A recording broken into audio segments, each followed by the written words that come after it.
मालिक की दया मौज हम सबको ऐसे पावन पर्व पर, दीपावली के शुभ अवसर पर उनकी दया मौज लेने का अवसर मिला।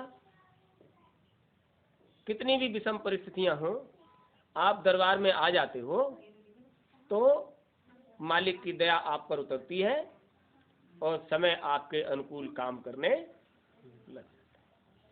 अब दरबार तक नहीं पहुंचो तो इसमें मालिक का क्या दोष, वहां पहुंचोगे तो उनकी दया जरूर है। आज उनकी मौज है कि आप सब प्रेमियों को अवसर मिला, आप उनके दरबार में हाजिर नाजिर हुए। पर्व त्योहार है, सबके घरों में बहुत काम, और अभी तो जो बाहर नौकरी चाकरी करते हैं वो भी थोड़ा सा समय निकाल कर त्योहार पर्व मनाने आ जाते हैं। अब ये आपको चाहिए कि जो लोग कभी इधर नहीं आ पाते हैं और अवसर मिला कि वो अपनी जन्मभूमि तक आ गए और मालिक की मौज हो गई कि उन्होंने तुम्हारी जन्मभूमि में स्थान बना लिया, तो इधर आ जाना चाहिए। आते हैं प्रेमी बाहर के। अब मौज मालिक की होती है वो परमार्थ बनाने के लिए, और मालिक के दरबार में पहुंचकर चर्चा स्वार्थ की ही होती है। यहाँ अभी भी 50% लोग सिर्फ संसार के लिए दौड़ रहे हैं। अरे वो तो तुम्हारे प्रारब्ध का है, उसे कोई छीन नहीं सकता, और जो प्रारब्ध में नहीं है उसे हासिल करने की तुम में हिम्मत नहीं। जो नहीं है उसे भी हासिल कर सकते हो, लेकिन उसके लिए तुम्हें बहुत कमर कस के वो ये विचार करके कि हमें ये सब करके ही दम लेना है, वो बिना संकल्प सिद्ध किए हुए ये काम नहीं होगा। जब उन पर आशा है, विश्वास है, भरोसा है, तो उन्हें तो वो करना है समय के अनुकूल। लेकिन ये चीज कब जागृत होती है? जब हम बहुत भारी संकट में होते हैं, तो फिर मालिक तुम्हारे अलावा अब संसार में हमें मदद देने वाला कोई नहीं। और जब तक संकट में नहीं होते हैं तब तक हम क्या किसी से कम हैं? जब तक तुम किसी से कम नहीं, और संकट में आने के बाद फिर हुजूर महाराज याद आते हैं। तो चाहे वो संस्कृत का एक श्लोक है, उदयति सविता ताम्र। सविता कहते हैं सूर्य को। जब सूर्य उदय होता है उस समय भी तांबे की रंग का होता है, लाल। उदयति सविता ताम्र, ताम्र एवास्त मेति च, और अस्त होते समय भी वो तांबे की रंग का ही होता है, चाहे उदय हो रहा हो चाहे अस्त हो रहा हो। संपत्तौ च विपत्तौ, इसी तरह से सबको, चाहे सुख हो और चाहे दुख हो, महताम जो सज्जन लोग हैं, एक रूपता, उन्हें समान रूप से ही व्यवहार करना चाहिए। समान रूप से व्यवहार करना चाहिए। गांव बिरसिंहपुर है, यहाँ जहाँ से प्रेमी आए हैं, वहाँ एक प्रेमी ने धीरे से पूछ लिया, पंडित जी इतना पैसा आश्रम में लग रहा है, आप जब आते हो तो यही धोती और कुर्ता, हमने कहा दूसरा है ही नहीं। कहने क्या, जब है ही हमारे पास यही, इतना पैसा वहां, तो ये पैसा हुजूर महाराज का है, उसमें हम क्या करें? आप देखिए, सोच हमारी कहीं भी चली जाए, लेकिन हमें कहीं नहीं जाना चाहिए। सोच कहीं चली जाए, हमें कहीं नहीं जाना चाहिए। गुरु महाराज जब हमारे दादा गुरु के पास थे और उनकी मौज उतर रही थी, तो उनके पास एक ही धोती थी। कोई पर्व आ गया और धोती बहुत गंदी थी। क्योंकि सेवा का मामला था तो सेवा तो करनी है। हुजूर की मौज हुई और उन्होंने इशारे से उनको बुलाया, ए फलाने दास, गुरु महाराज की चर्चा है, ए फलाने दास इधर आओ, इधर आओ। अब फलाने दास की तो रूह कांप गई, अब जाने क्या डांट पड़ेगी। हुजूर महाराज बुला रहे हैं तो कुछ न कुछ डांट पड़ेगी, अब जाने क्या कहेंगे। गुरु महाराज दादा गुरु से बहुत डरते थे और दादा गुरु गुरु महाराज से बहुत प्रेम करते थे। जब नजदीक में आए तो धीरे से पूछा, धोती इतनी गंदी क्यों है? हुजूर गंदी हो गई है। अरे वो हो तो जाती है, लेकिन तुमने इसको धोया क्यों नहीं? हुजूर एक ही है, एक ही। अरे तो इसमें क्या बात हो गई? वो एक तो है। हाँ हुजूर एक ही है, तो उसको धोने में क्या परेशानी है? तो हुजूर परेशानी कुछ नहीं, एक ही है। अरे एक है तो धोने में क्या परेशानी है? हुजूर परेशानी क्या, एक ही है। अरे एक है तो इधर आओ, और आओ, और आओ, पास आओ। और नजदीक बुलाया और धीरे से बोले, एक को 3 बना लो, इसके 3 टुकड़े करो, एक टुकड़े को धो के डाल दो। जब वो साफ हो जाए तो स्नान बनाना, और वो टुकड़ा जो तुमने धो के डाल दिया है उसको बांध लेना, और जो टुकड़ा बच जाए उसके 2 बना लीजिए, उसको भी धो के डाल देना, उसके 2 कर लेना। एक हिस्से को धो के डाल दो, सूख जाए तो उसको बांध लेना, और जो बच जाए धोती उसको धो के डाल देना, और उसके 2 बना लेना, सूख जाए तो। एक को सर पे बांध लेना, एक को कंधे पे डाल लेना, पूरा शरीर ढक गया। एक कहाँ है, वो तो 3 है। ऐसे कर लो, जाओ जाओ। खरीद कर दूसरी नहीं दी, युक्ति बता दी। एक है तो क्या है, उजला करके पहन सकते हो और उसे ऐसे इस्तेमाल कर सकते हो। जाने लगे तो वापस बुला, ए इधर आओ, इधर आओ। क्या बताया हमने? हाँ हुजूर इसको एक को धो के डालना है, सूख जाए तब स्नान करना है, और वो जो बच जाए उसको भी 2 बनाना है, वो सूख जाए तो उसको 2 बना लेंगे। एक सर पे बांधना है, एक कंधों पे डाल लेना है। हाँ, और जब फिर स्नान करो तो कंधों वाली को कमर में लपेट लिया, और कमर वाली को धो के डाल दिया, और जो सर पे है उसे कंधों पे डाल लिया। अब तुम्हारा क्रम बना रहेगा, कपड़ा भी तुम्हारे पास रहेगा, एक ही से हो गया काम। गुरु महाराज इतने प्रसन्न हुए कि युक्ति नहीं थी हमारे पास, व्यवस्था तो सब थी लेकिन युक्ति नहीं थी। हमारे हुजूर महाराज ने हमें युक्ति दे दी। देखिए, कपड़े से नहीं, तो उतरने वाली जो वाणी आपके अंदर आ रही है, उस वाणी का प्रभाव जो तुम्हारे मुंह से निकल रहा है, ये नित नवीन और ऐसा होना चाहिए लोगों को प्रभावित करे। कपड़े से प्रभाव डाला तो समझ लेना। तो एक बार अष्टावक्र महाराज जी जनक की सभा में वो लोगों का निपटारा सुधारा करने के लिए गए, तो वो टेढ़े मेढ़े थे, 8 जगह थे। अष्टावक्र 8 जगह से वक्र थे, टेढ़े थे, शरीर में 8 जगह टेढ़ थी, तो आदमी कैसे चलेगा? तो वैसे ही चलते थे, टेढ़े मेढ़े थे। और जब वहां पहुंचे तो लोग देखकर उन्हें ठहाका लगाकर हंसने लगे, लेकिन वो चलते रहे, और जितना बढ़े उतना ही सभा के लोग हंसे। आधी से ज्यादा दूरी तय करने के बाद उन्होंने चारों तरफ घूम कर देखा तो लोग और ज्यादा हंसे। ऐसे चलते थे जैसे नृत्य कर रहे हो। अब टेढ़ा मेढ़ा आदमी तो कैसे, कमर लटका है, वो जैसे नाच रहे हो ऐसे चलते थे, तो लोग बहुत हंसे। तो थोड़ा और बढ़े, जब और बढ़े तो सबके साथ महाराज जनक भी हंस पड़े। उन्होंने महाराज जनक की तरफ देखा और पलटे और वापस जाने लगे। राजा को लगा महात्मा आया और वापस जाने लगा, हमारी सभा से ये उचित नहीं है। उन्होंने आवाज लगाई, महात्मन ठहरिए। तो वो पलटे, आप आए और जाने लगे। बोले हम इसलिए आए थे, हमने सुना ये विद्वानों की सभा है। हाँ तो इसमें क्या हो गया? अरे इसमें तो सब चमार बैठे हैं।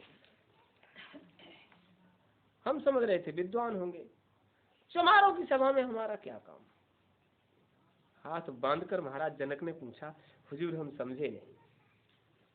बोले यहाँ चमड़ी की पहचान है लोगों को, तो ये तो काम चमारों का है। इन्हें भक्ति और ज्ञान की कोई पहचान नहीं है, तो यहाँ हमारा क्या काम? आप अनुमान लगा लीजिए। महाराज जनक दौड़कर पैरों पर गिर पड़े। हुजूर, ये सब अबोध है। उन्होंने कहा, नाम रखा है विदेह, तू तो बोध वाला है, तू भी इनके साथ हंस रहा था। तू तो बोधवान था, संगति का प्रभाव है, बोधवान होते हुए भी तू हंस रहा था।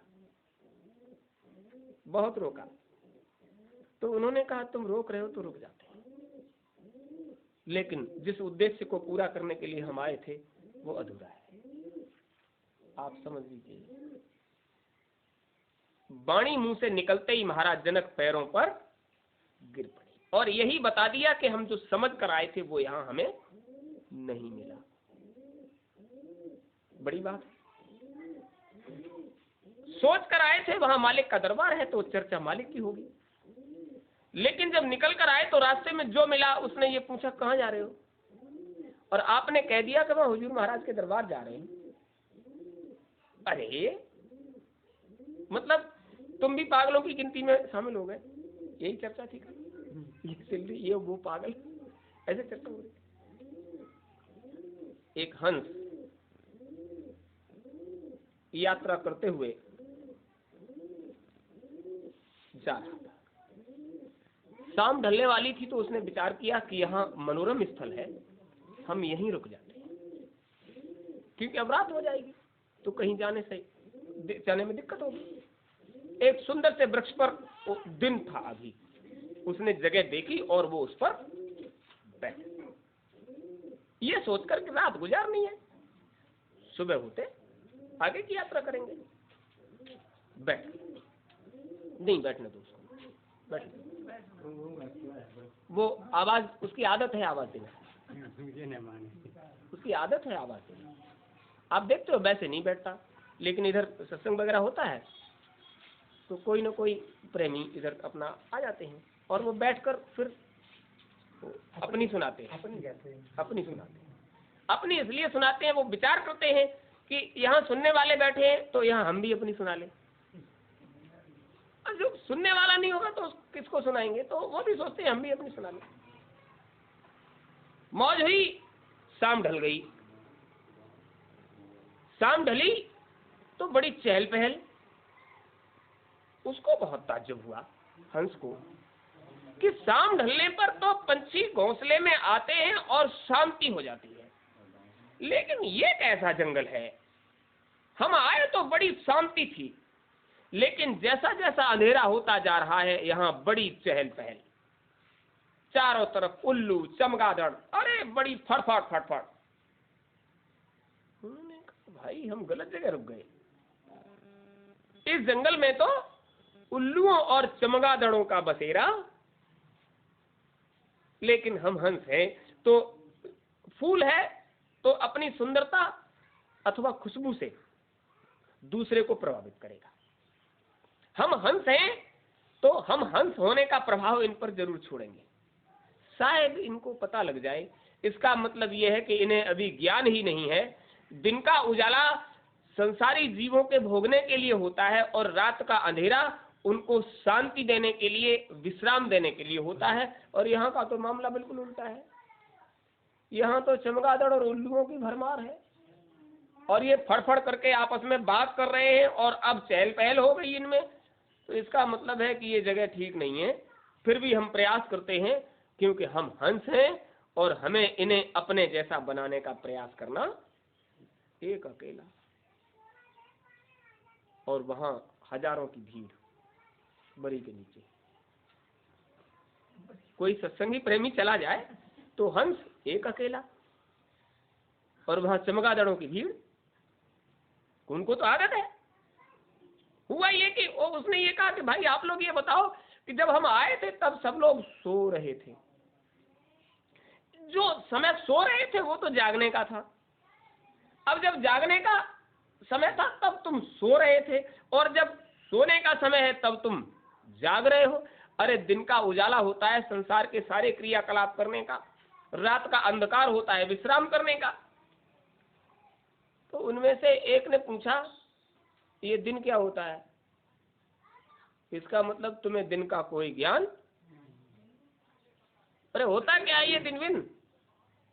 उसने कहा अरे हम हंस हैं, हमने संसार में रात भी देखी दिन भी देखा। दिन का उजाला सूर्य उदय होता है और पूरा संसार जगमगाता है उसकी रोशनी से, और हम सारे क्रियाकलाप उजाले में करते हैं। वो अपना चक्र पूरा करते करते शाम ढल जाती है, सूरज अस्ताचल को चला जाता है और अंधकार होने पर हम सब विश्राम करते हैं संसारवासी। और उसके पीछे से दूसरा बोला, कौन से देश से आए हो? हमारे देश में ऐसा कुछ भी, हमारे देश में तो ये सब होता नहीं। क्या होता है दिन, क्या उजाला होता है, क्या सूरज होता है, क्या उगना होता है, क्या अस्त होना होता है? भाई हम जिस समाज में रहते हैं आज तक वहां ऐसी कोई चर्चा हमने तो सुनी नहीं, हमने नहीं सुनी ये सब क्या होता है, और तुम हमको एक नई बात बता रहे हो, ये क्या होता है दिन? उन्होंने कहा भाई क्या तुम सबने अपने आत्म कल्याण के लिए किसी को गुरु नहीं बनाया है? बोले हाँ हमने गुरु बनाया है। सारे चमगादड़ एक स्वर में बोले हमने गुरु बनाया है, और हमारा गुरु बहुत प्रबल, और उनकी एक एक बात का हम अमल करते हैं। तो उन्होंने कहा अब अच्छा ये रहेगा कि गुरु की बात मानते होंगे ये, तो किसी तरह से गुरु को कब्जे में लिया जाए तो शायद ये बात को मान जाए, उनको कब्जे में ले लिया जाए। तो उन सब ने कहा कि आप अपने गुरु के पास हमें ले चलो। वो सारे चमगादड़ हंस को, उनका गुरु था उल्लू, वो अपने गुरु के पास ले गए और ये कहा ये हमारे गुरुजी। जब गुरुजी के पास पहुंचे तो उन्होंने कहा आपने इनको नहीं बताया कि भोर होती है, सूरज उगता है, दिन का उजाला होता है, अरे दोपहरी की जगमगाहट देखने लायक होती है, पूरा संसार प्रफुल्लित हो रहा होता है, शाम को अस्ताचल जाने पर सब शांत हो जाते हैं, तब विश्राम किया जाता है। इन लोगों को आपने बताया नहीं। तो उल्लू ने क्या कहा, कौन से देश से आए हो? हमारे यहाँ ऐसा कुछ भी, मतलब वही एक ही बाणी जो बच्चों को बताते थे वही वो अपने शिष्यों को बताते थे, हमारे यहाँ ऐसा कुछ भी नहीं होता। कौन से देश से आए हो? उन्होंने कहा भैया जिस देश से तुम आए हो उसी देश से हम आए हैं, जिस संसार में तुम रह रहे हो उसी संसार में हम रह रहे हैं, हम कहीं अलग से नहीं आए, लेकिन तुमने दिन के उजाले का अनुभव आज तक किया ही नहीं है, इसलिए तुमको ताज्जुब हो रहा है। ताज्जुब वाली कोई बात नहीं है। तो चमगादड़ों ने कहा साहब ये हम सब लोगों को पथभ्रष्ट कर रहा था, ये जाने क्या चर्चा, वो दिन होता है, सूरज उगता है, फिर अस्त होता है, जाने क्या क्या चर्चा जो हमने कभी सुनी सुनाई नहीं, आपके मुंह से वो सुनाता है, हम कैसे विश्वास कर लें ये सब होता है। तो हंस ने कहा हे इन सब के गुरु महाराज, आपके ज्ञान के हम आभारी हुए, कम से कम रात का ज्ञान तो आपने इन्हें दे दिया, कुछ तो दिया। ये रात होती है, अंधकार होता है, ये सारे क्रियाकलाप होते हैं, ये ज्ञान तुमने इन्हें दे दिया, यही बहुत बड़ी बात है। तो उल्लू को लगा कि हमने बहुत बड़ा काम, बहुत बड़ी बात है कि तुमने इतना ज्ञान दे दिया, और जो बात समझ में नहीं आती है, जो बात पल्ले नहीं पड़ने वाली है, हो सकता है कोई और जानकार हो आपको बता दे, फिर आगे की बात बता देना इन्हें। लेकिन इन सब के सामने हम वो रहस्य की बात तुम्हें, फिर तुम्हारी इज्जत क्या करेंगे ये? अगर इन सबके सामने वो रहस्य की बात बताते हैं तो ये सब तुम्हारी इज्जत, तुमको छोटा समझेंगे, इसलिए आप इन्हें यहां से भेज दो।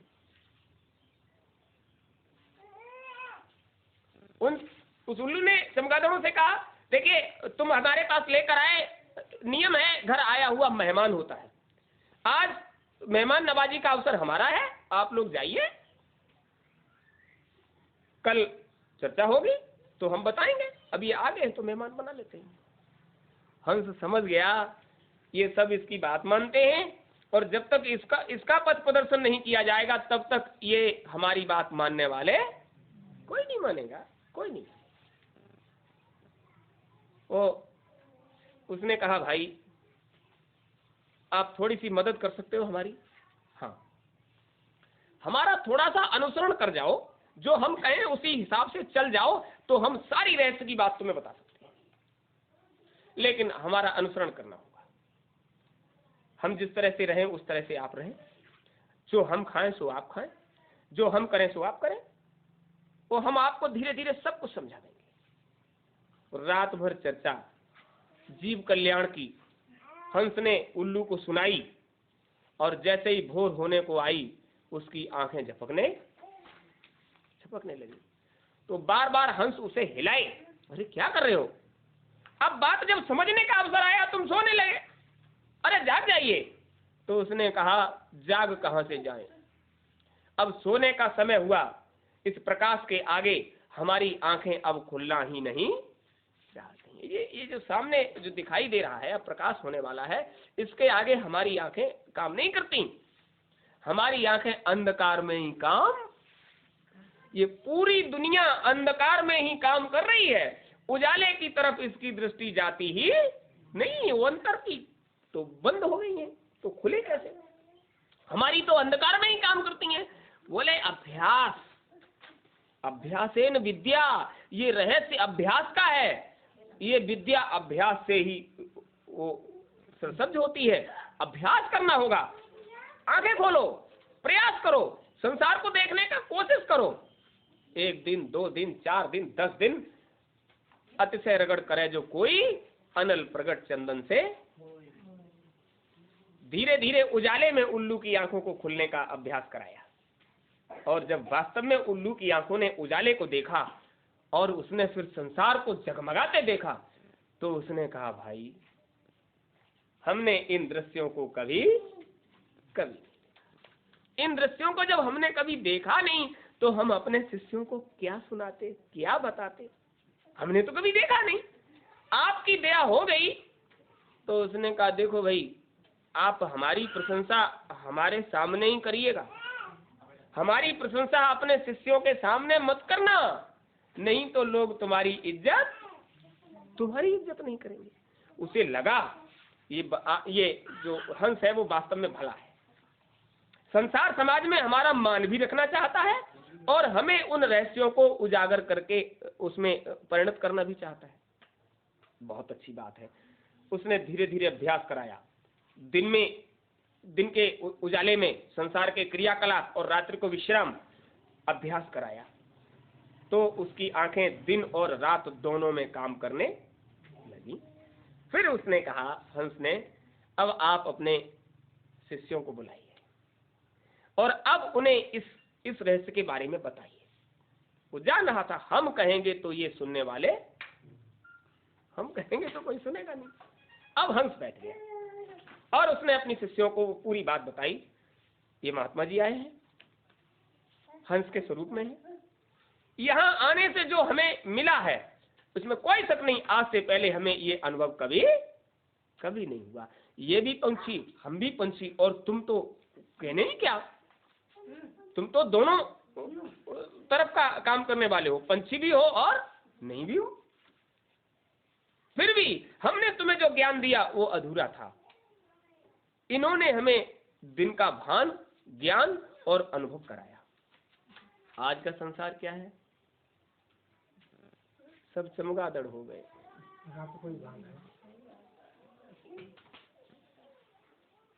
उल्लू की संगत करते हो। जब उल्लू की संगत करते हो तो सब चमगादड़ क्या कहेंगे? ये सब फिर ऐसी थी चर्चा। वो जो दिन का भान करने वाले हैं उन्हें वो पागल तो बताएंगे ही। पागल इसलिए बताएंगे कि उनकी रहनी गहनी और वो जो उन्हें दिन का भान है ही नहीं, उनको दिन का भान नहीं है। और हमें ये कहना भी पड़ा कि जो ईश्वर भगवान देवी देवता को जानता ही समझता नहीं, उसके सामने अगर कोई चर्चा की जाए तो वो निरर्थक है। उसके लिए संसार में वो इस तरह का क्रियाकलाप हर करने वाले को पागल समझता है। लेकिन सही पूछो तो इस तरह के व्यक्ति के अंदर शांति का, सुख का इतना अभाव होता है कि उसके पास बैठकर उसकी सुनोगे तो वो रो देगा, इतना दुखी होता है ऐसा इंसान। क्योंकि सुख शांति की चर्चा होती नहीं उसके अंदर, तो दुखों से भरा हुआ है और कामनाएं कभी पूर्ति नहीं होती उसकी। इच्छाएं इतनी ज्यादा होती हैं कि उनकी भरपाई कभी हो नहीं पाती और वो हमेशा इच्छाओं को तृप्त करने के लिए दुखी रहता है। जिस चीज के लिए वो भाग रहा है वो प्रारब्ध के हिसाब से मिलती है। ऊपर वाले ने संसार में शक्ल सूरत तो सबकी एक जैसी बनाई है। ये मनुष्य तन जो है वो उन्होंने बनाया, लेकिन चीजें दो डाल दी। एक के अंदर मनुष्यता डाल दी, मानवता, और एक के अंदर दानवता डाल दी। शक्ल एक ही जैसी है, शक्ल सूरत में कोई फर्क नहीं है। एक मानवता के साथ व्यवहार करता है और दूसरा दानवता के साथ व्यवहार करता है। मानवता आपको पूछने की जरूरत नहीं, जब आप उसके संपर्क में आओगे तो उसकी बात सुनकर आपको शांति मिलेगी, संतुष्टि मिलेगी, सुख का अनुभव होगा। और दानव प्रकृति के संपर्क में आओगे तो एक भी बात आपको ऐसी नहीं मिलेगी जो आपको सुख देने वाली हो। ये उसकी पहचान है। जब तक बोले थे ना, हाँ, उनके बोलने से, उनकी वाणी से ये आप अनुभव करोगे, क्योंकि वो खान पान जो है उनका खराब है। शेर के सामने जाओगे गरजेगा, और भूखा होगा तो शिकार करेगा, गरजेगा और शिकार करेगा, ये उसका स्वभाव है। भूखा होगा तो शिकार भी करेगा, भूखा नहीं होगा तो शेर शिकार नहीं करता है, संतोषी है। लेकिन इंसान के सामने जाओगे जो राक्षस प्रवृत्ति का है, वो गरजेगा भी, शिकार भी करेगा, भूखा नहीं होगा फिर भी करेगा, और भूखा होगा फिर भी करेगा, क्योंकि वो दानव प्रवृत्ति है। उसका स्वभाव है दूसरे को दुख पहुंचाना। आज का पर्व क्या है? आज दीपावली है। आज बहुत सुंदर पर्व है, दीपावली है।